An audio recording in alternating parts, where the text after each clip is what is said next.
دخلتي للدار وما عرفتيش واش طيبي، في هذا الفيديو تلقاي الحل وما تتلفلكش خلاص. من اروع الاطباق اللي ممكن تحضرها في وقت قياسي هي هذا الكراتان السهله والسريعه وتجي خفيفه بمقادير اقتصاديه وموجوده في كل بيت وبنتها ولا اروع. تجي زاكيه ونقولكم ديروا حفظ الله فيديو وديروا جيم وابوني. ودوكا نبداو في الوصفه وفي طريقه التحضير. في مقلاة على نار متوسطة حطيت فيها شوية تاع الزيت، عندي بصلة تكون مقطعة إلى قطع صغيرة وزيتون أخضر يكون مقطع إلى دوائر، خليهم يتقلاو لي مليح مع بعضهم حتى يذبالي هذاك البصل، ومن بعد نزيد عليهم شوية تاع لافيونداشي، شوية تاع المعدنوس، خليهم يتقلاو لي بيان يعني حتى يدخلوا طياب هذاك لافيونداشي، ومن بعد نحيه.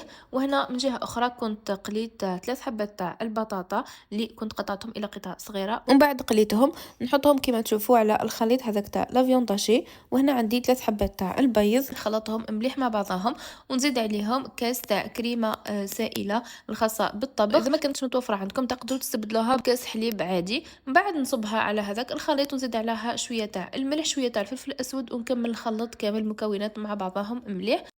ونزيد عليهم كيس تاع خميره كيميائيه اللي راح يمدلها خفه لهذا الكراطان، ونكمل نخلط مليح حتى يندمجوا لي بيان.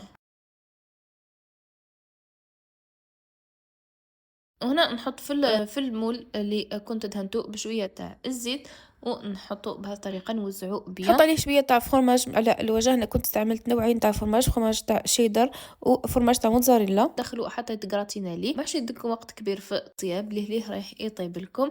وهذه هي الريزولطا تاعو من بعد ما طاب. صدقوني انه يجي قراف بنين. هو على قد ما تخلوه يبرد راح يتماسك، مي انا بحكم انه ما كانش عندي الوقت قدمته ديريكتومون. هذه هي كما تشوفوا النتيجه تاعو روعه. نتمنى انكم تجربوه وتخلوا لي رايكم في لي كومونتير. وهكا بقى لي غير نقول لكم استنوني في وصفات جايه ان شاء الله. باي باي، تهلاو في رواحكم.